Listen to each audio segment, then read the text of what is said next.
Pessoal, boa noite, sejam bem-vindos a mais uma audição de Crimes Esportivos.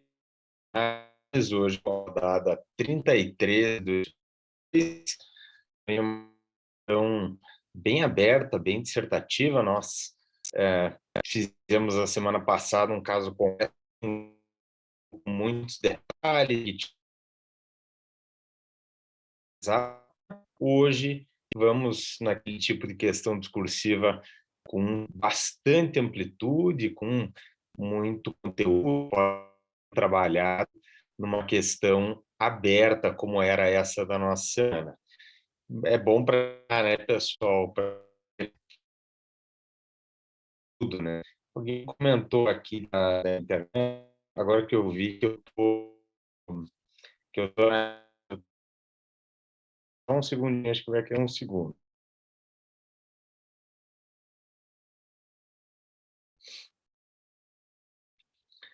Pronto, pessoal, acho que agora peguei a rede certa aqui, acho que já vai estar ok. Deixa eu ver se... Vamos lá, tá ok aí, pessoal?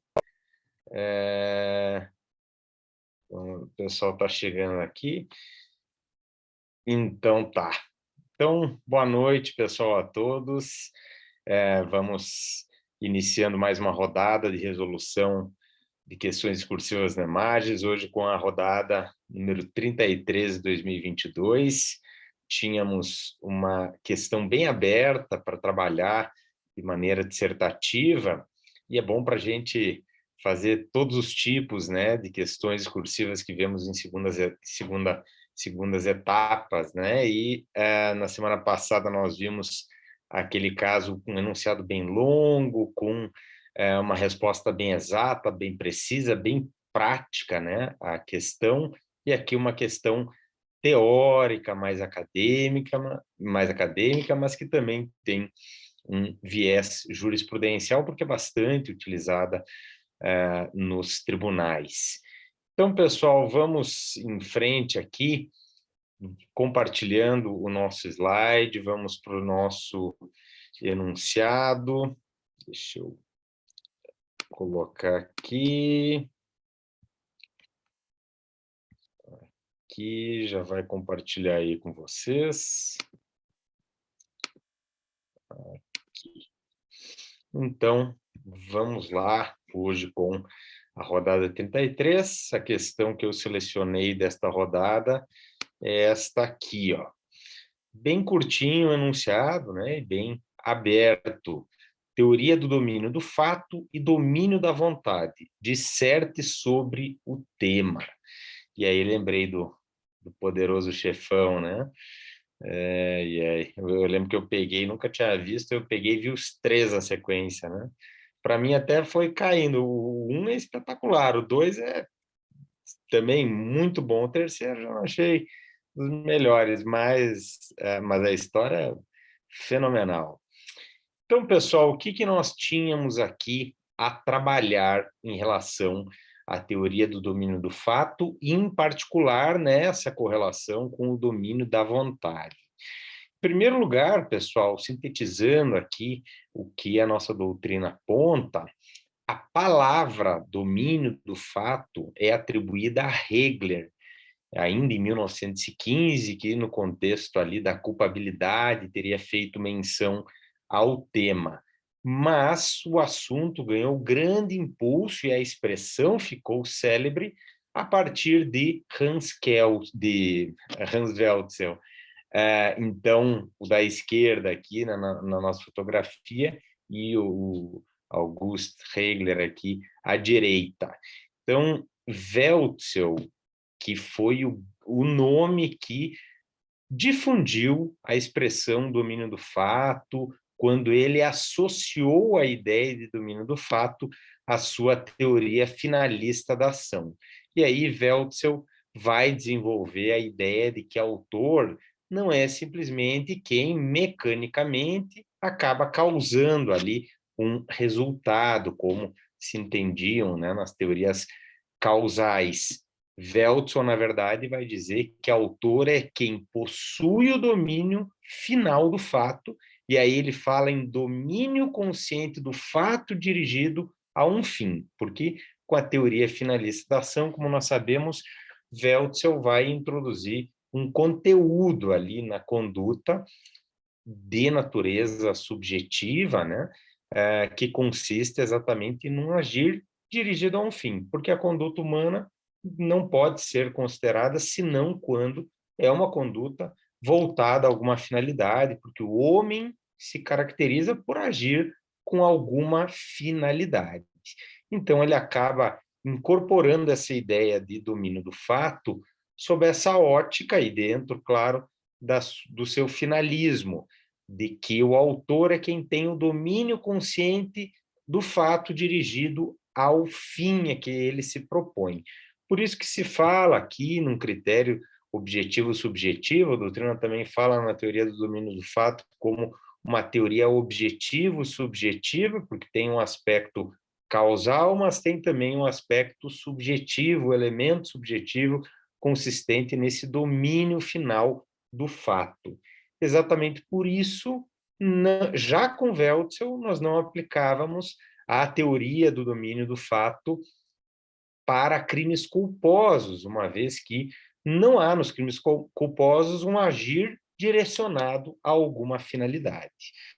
Foi, no entanto, com Klaus Roxin que a teoria do domínio do fato ganhou uma sistematização, um amadurecimento que se mantém até os dias de hoje. Os nossos tribunais têm utilizado a teoria do domínio do fato a partir dessa construção dogmática de Klaus Roxin ainda, né?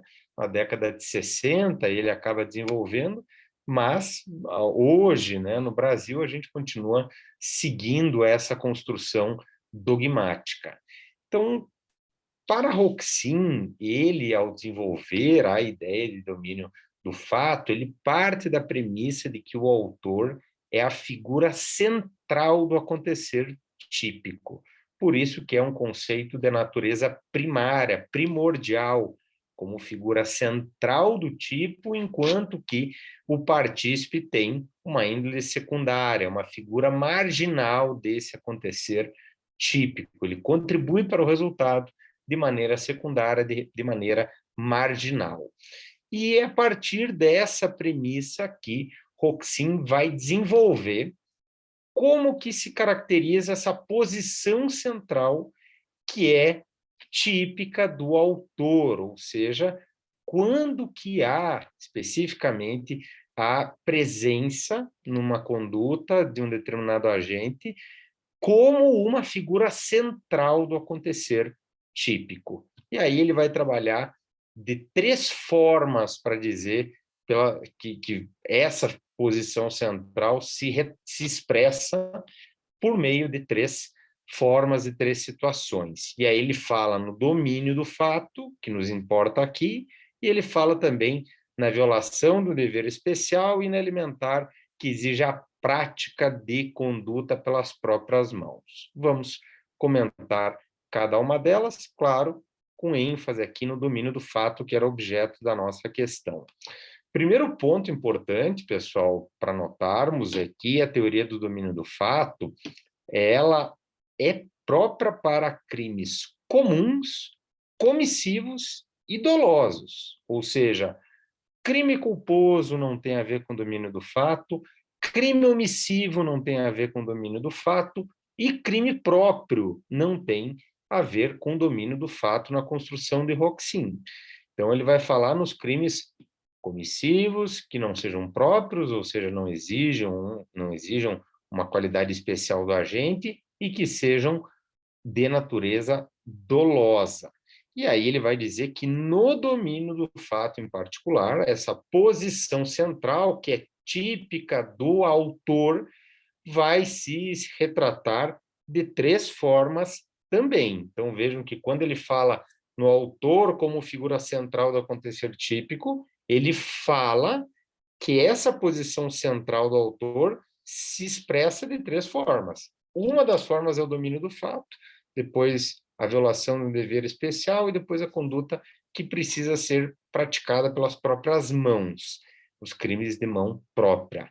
como nós veremos. E especificamente quanto a uma dessas formas da posição central do autor, o domínio do fato, nós temos 3 subformas que ele coloca de domínio do fato. Então, na verdade, domínio do fato é aqui gênero em relação ao domínio da vontade. E esse era o primeiro ponto que muitos colegas acabaram confundindo, contrastando o domínio do fato com o domínio da vontade. Não, o domínio da vontade é uma forma pela qual o domínio do fato se mostra num caso concreto. Então, na primeira forma de domínio do fato, nós temos o caso clássico de domínio da ação, o autor imediato, que é aquele que tem o domínio sobre a própria ação e ele realiza pessoalmente ali os elementos do tipo, ele que realiza a conduta. A segunda forma, que nos importa aqui em particular, por conta do enunciado, é o domínio da vontade. Domínio da vontade tem a ver com o autor mediato, para dizer que também é autor mediato, quem domina a vontade de um terceiro, que é instrumento, ele é utilizado como instrumento para a execução do fato típico, seja mediante erro, um sujeito que é colocado em erro, ele acha, uma enfermeira que acha que está colocando remédio quando está colocando veneno, ela acaba sendo instrumento para a prática do crime por parte daquele que tem o domínio da vontade, e aí uma situação da autoria imediata envolvendo o erro, ou coação moral irresistível. Vejam que não entra aqui a coação física irresistível, porque nós sabemos que na coação física irresistível é o próprio agente que faz a conduta. Ele pega o dedo de alguém e pressiona o gatilho. Então, é ele que age, ele não age por meio de outrem, né? Então, é a coação moral irresistível que nós sabemos que é uma excludente de culpabilidade, né? Então, há um terceiro que age sem culpabilidade, por força de um domínio da vontade que existe por trás, por esse sujeito de trás, que acaba uma autoria imediata, se valendo de outrem, o coagido, né? Então, o coacto se vale do coagido, vis relativa, né? Coação moral, não a vis absoluta, não a vis física, né? Não a violência, a coação física, né? Para a prática do crime. E, além disso, também o que hoje, né, tem acontecido em tantos casos, sob a forma dos aparatos organizados de poder, a chamada teoria do domínio da organização. Então, pessoal, aqui nós temos domínio da ação dentro do domínio do fato, domínio da vontade dentro do domínio do fato, e, por fim, o domínio funcional do fato, que é uma das 3 subformas de verificação do domínio do fato, muito comum também, que é aquele autor, né, que realiza um ato relevante, mesmo que não seja a conduta central do tipo, o verbo nuclear da conduta típica, mas que tem um papel, tem uma atuação relevante no plano delitivo global, e há uma atuação conjunta por meio de uma decisão comum e divisão de tarefas para a concretização daquele resultado típico. Então, por isso, pela teoria do domínio do fato, e a partir da teoria, da subteoria, né, do domínio funcional do fato, nós responsabilizamos por um crime de latrocínio alguém que estava no carro esperando os assaltantes saírem do banco. Então, se ele tinha consciência de que estavam armados, que aquele resultado era possível, a conduta dele é relevante, no mais das vezes os tribunais nesse contexto reconhecem a relevância, né, para a realização do crime. Lembrei daquele, tem um filme, né, de um gurizão que dirige para os caras que vão assaltando, é bem bacana o filme, né? E aí nós vemos alguém que tem o domínio do fato, pelo domínio funcional do fato. Situação aqui típica, né, de coautoria envolvendo o domínio funcional do fato. Vamos ver quem lembrou aí do Em Ritmo de Fuga, exatamente, Eduardo. A Cleusa aqui perguntando, professor, pode repetir a diferença entre domínio funcional e domínio da organização? Claro.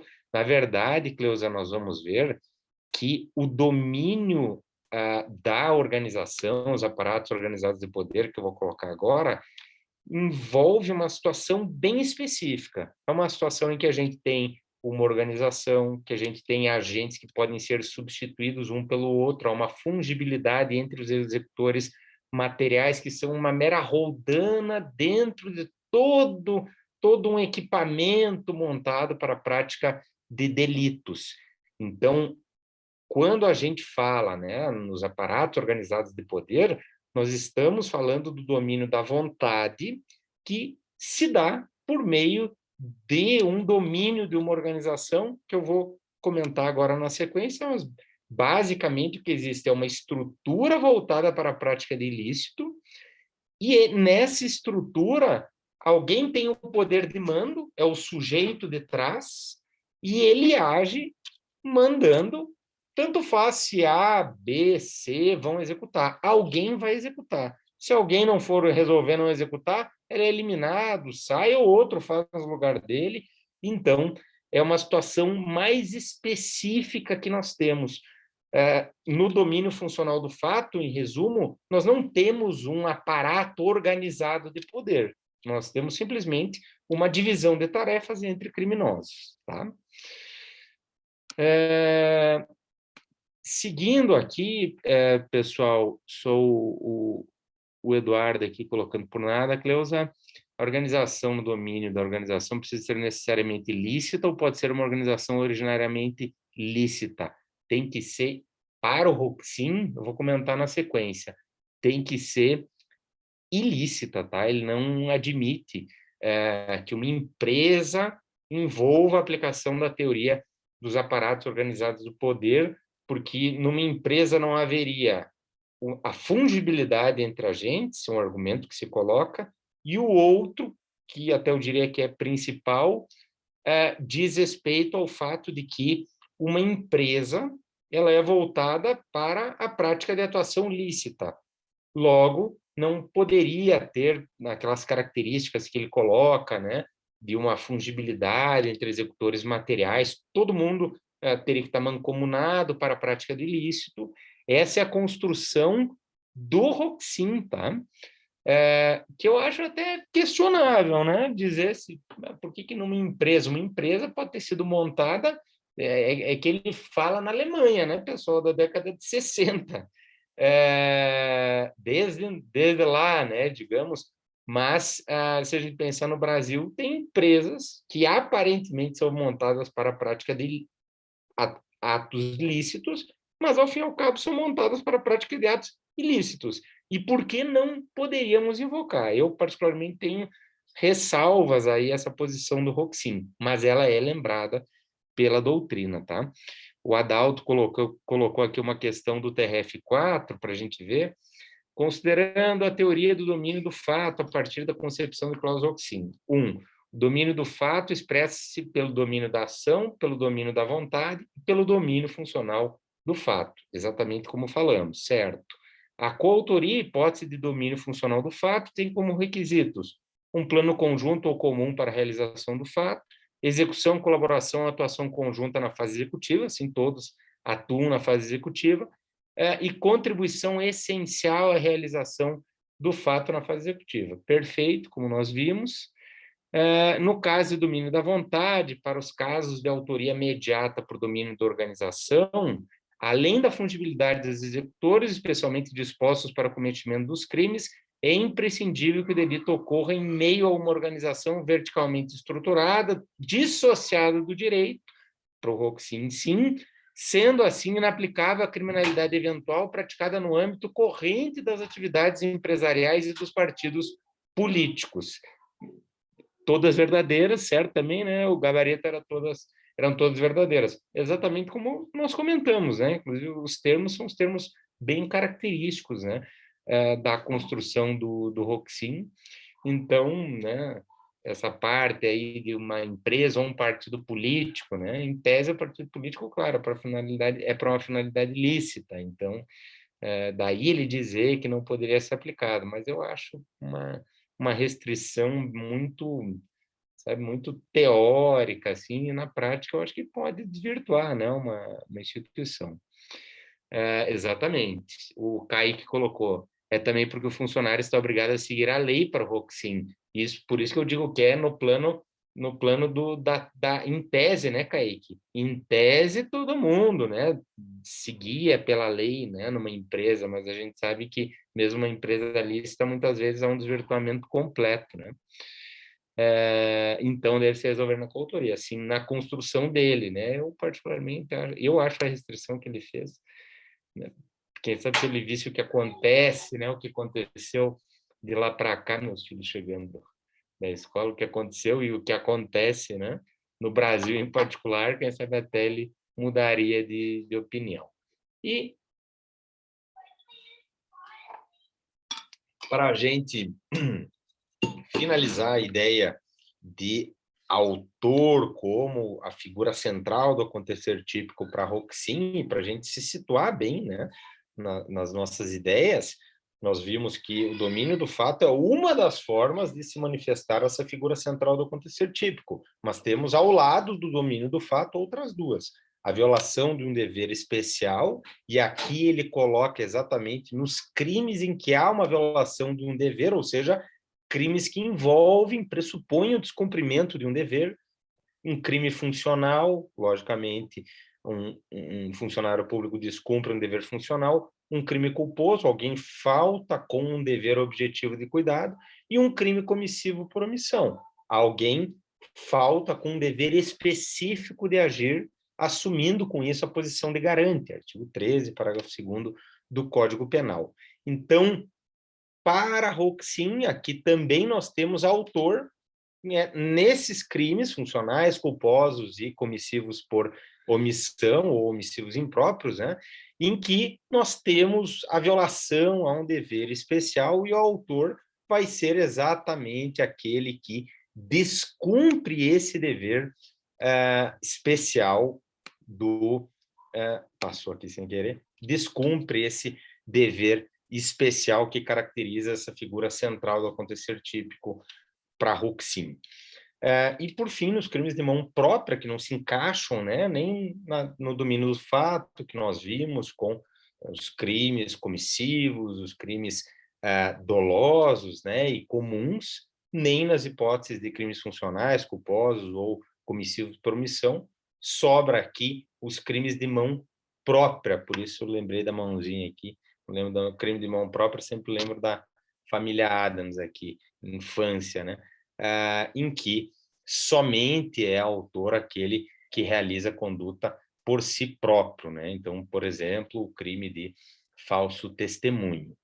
Então, vejam, pessoal, trocando em miúdos, né? Nós estudamos aqui para Roxin como que se manifesta essa figura central do acontecer típico, o autor, para extremá-lo, para diferenciá-lo do partícipe, que é uma figura marginal do acontecer típico, que tem, portanto, um papel secundário. Para Roxin, domínio do fato, vai identificar quem é autor e não partícipe, e somente é aplicável para crimes comuns, comissivos e dolosos, não se falando, portanto, em teoria do domínio do fato para Roxin, a construção dogmática dele, em crimes funcionais, crimes culposos, crimes comissivos por omissão e crimes de mão própria. Em relação, pessoal, especificamente ao domínio da vontade, nós vimos que essa forma de expressão do domínio do fato, que se caracteriza, né, por uma hipótese de autoria imediata, ela tem uma situação peculiar, fora daquele caso de erro que comentamos, fora do caso de coação moral irresistível que mencionamos, né? Nós temos uma situação específica, muito em voga, né, nos últimos tempos, da teoria do domínio da organização ou dos aparatos organizados de poder. E aqui nós temos uma figura de autoria imediata em que um homem de trás domina um aparato organizado de poder e ele tem em suas mãos a alavanca de controle do aparato de poder que ele comanda. E aí, com essa alavanca, ele dá ordem para a prática de crimes, com um ou outro executor material. E aí a doutrina fala numa fungibilidade ou substitutividade ilimitada do autor imediato. Manda fulano, fulano não vai fazer, fulano não fez, manda outro fazer. Tchau, a gente tem vários que podem fazer aqui o mesmo. Então, esses autores imediatos, os executores materiais, eles são, todas aqui expressões que eu coloco, né, bem características da doutrina, porque é assim que a gente vê nas provas, né, são roldanas substituíveis dentro das engrenagens do aparato de poder. No mais, pessoal, isso caiu em provas também recentes, aí eu lembro, nós trazemos o material, vários julgados do STF, do STJ, em que fica claro para os tribunais superiores que a aplicação da teoria do domínio do fato não é propriamente para uma imputação de um resultado e atribuindo com isso responsabilidade penal. A aplicação é própria para distinguir autor e partícipe. Na origem, é, de fato, para distinguir autor e partícipe. Vários julgados colocam, então, um crítico, que a teoria acabou sendo aplicada pelas instâncias ordinárias para, na verdade, por meio de uma palavrinha mágica, colmatar uma lacuna que havia no acervo probatório.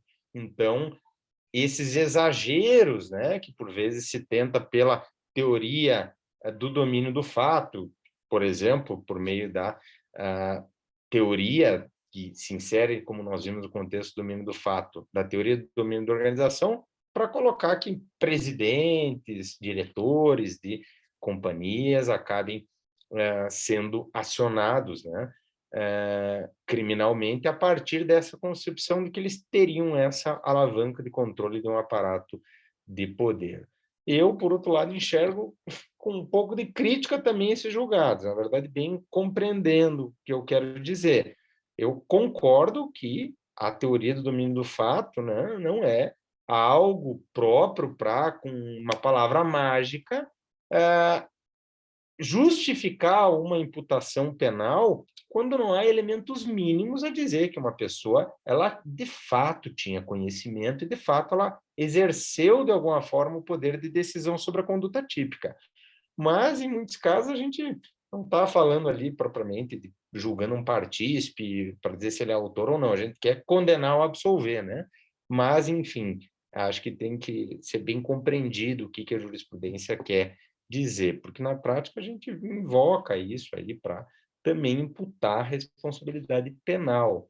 Só que, né, tem que ter cuidado numa prova, né, e numa sentença também, para dizer que a condição de alguém é não dizer com essas palavras, né, que está imputando com base nisso, mas para dizer que a posição não é de mero partícipe, e sim, né, que instigou simplesmente a prática do delito pelo seu autor. Não, nós temos ali alguém que, para além de partícipe, é autor imediato da conduta.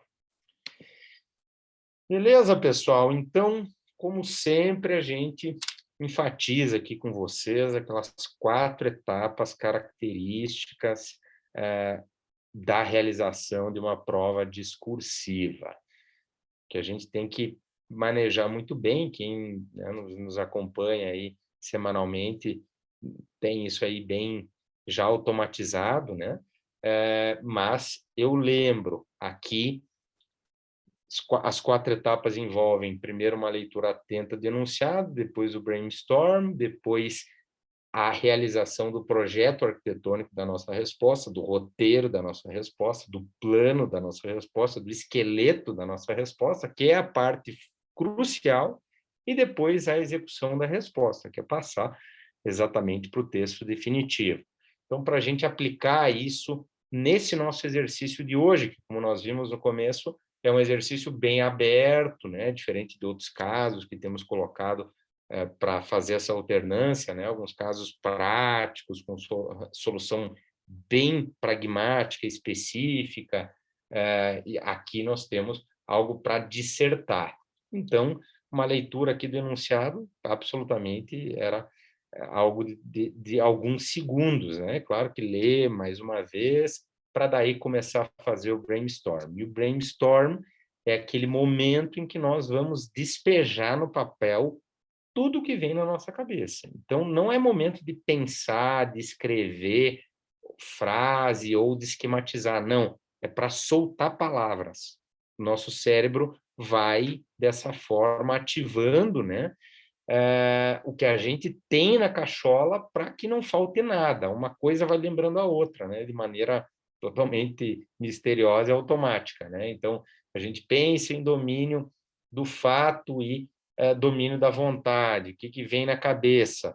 A Hegel, Hoxin, a Welzel, a teoria objetivo-subjetiva, a teoria finalista da ação, domínio do fato, desenvolvimento, Hoxin, figura central do acontecer típico, primário, figura marginal, partícipe, tudo que vem na cabeça a gente vai colocando. E aí, domínio, a gente vai lembrando, né? Domínio do fato com domínio da ação, com domínio da vontade e com domínio funcional do fato, violação do dever especial, depois tipos, né, crimes que demandam a realização da conduta pelo próprio agente, os crimes crime de mão própria, aí a gente coloca crime comissivo, doloso, comum, depois a gente fala do lado ali, entre parênteses, a gente bota na violação do dever especial crime funcional, crime culposo, crime comissivo por omissão, depois a gente bota no terceiro os crimes de mão própria, STJ, STF, debilidade probatória, imputação penal, impossibilidade, tudo que vem na cabeça, pessoal. Vejam que, né, a gente sem pensar, isso é algo, né, estudado, comprovado, né, que quando a gente não para e deixa as ideias fluírem, a gente lembra, as coisas vão surgindo de uma maneira que a gente não sabe nem de onde que veio, né? E depois disso, que não é um rascunho, que não é fazer nada bonitinho, é soltar palavras ao léu, é que a gente vai construir o nosso projeto arquitetônico da resposta, que é o plano, que é o roteiro, que é a parte mais importante que a gente tem aqui, é o esqueleto da nossa resposta. E aí, pessoal, eu sempre gosto de falar do projeto arquitetônico, porque quanto mais ele estiver bem feitinho, bem detalhado, menores as chances de, na execução desse projeto, ter algum problema. Então, é muito comum, né, vendo ali grupo de WhatsApp, ver que o pessoal às vezes fala, nossa, eu estava lá na frente, aí eu vi que, na verdade, tinha que fazer uma emendaço libelle. Claro, porque saímos a escrever, claro, sempre em tese pode acontecer, mas a gente sai a escrever muitas vezes sem estar com esse projeto bem feitinho. Vejam que o que importa, pessoal, primordialmente, é essa terceira etapa. É aqui que a gente resolve adequadamente a questão.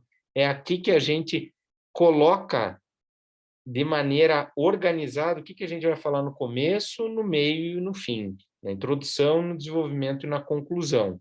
E aqui, pessoal, a gente não vai fazer rascunho, a gente vai fazer um esquema. E nesse esquema, a gente tem que ser preciso, mas, ao mesmo tempo, tem que usar de abreviatura, tem que escrever rápido de qualquer jeito, porque a gente não tem tempo a perder numa prova discursiva, né? Então, tem que ser de um modo que também eu lembre dos detalhes que eu quero colocar na minha resposta, porque se eu não fizer isso, eu vou esquecer na hora da execução. Isso acontece a toda hora, pessoal. Quem sai escrevendo, né? Depois que termina, nossa, esqueci aquilo que eu tinha visto. Por quê? Porque eu não fiz esse projetinho, não revisei, né? Cortando, às vezes, alguma gordura, algum excesso, e reorganizando, fazendo risco. O examinador não vai ver isso, ninguém vai ver isso, só tu vai guardar aquele rabisco lá para mostrar para os teus filhos depois que tu for aprovado. mas é a partir dele que tu vai construir a execução da tua resposta. E aí vejam, por vezes um caso, né, uma sentença penal, a gente tem lá um grande nível de complexidade, de preliminares, de réus, de condenações, dosimetrias, de providências finais. E aí, pessoal, se não organizar, vai ficar um monte de coisa pelo caminho, né? Vejam que quanto mais tempo eu precisei gastar até chegar nessa terceira etapa, mais sucinto eu tenho que, já me condicionando, eu deverei sê-lo em relação à execução da minha resposta. Mas é muito melhor, pessoal, para o examinador, alguém que, imagine a satisfação do examinador, que tem ali centenas de provas para corrigir. Quando ele vê uma prova que acerta tudo, trata tudo de maneira objetiva, sem encher linguiça, sem querer enganar examinador nenhum. Simplesmente, né, a prova não é a mais extensa, mas é a mais perfeita. Nota máxima para ele. Então, isso a gente dosa na hora da prova. Se eu sei que eu tô, normalmente é assim, né? Uma sentença civil, normalmente eu tenho ali uma sentença menos complexa, menos preliminares, com menos providências finais, sobretudo, e que eu consigo desenvolver mais na fundamentação. Eu organizei, fiz o projeto arquitetônico, terminei essa terceira etapa, passo para a execução da resposta, sabendo que eu posso desenvolver, colocar, né, um linguajar, né, mais trabalhado, trabalhar mais as ideias, né, enquanto que se eu me deparei com uma sentença penal que eu vi, né? Nossa, esse caso é extremamente complexo, agora ainda tem, né? Vou ter que condenar fulano, ciclano por crime A, crime B, crime C. Vamos lá, tá tudo pronto aqui. Aí eu vou rápido. Aí, ao invés de eu gastar um parágrafo com 5 linhas, eu gasto um parágrafo com 3 linhas. E assim faço uma sentença mais enxuta, mas perfeita, tá? E eu sempre falo, né? A execução da resposta é o filé.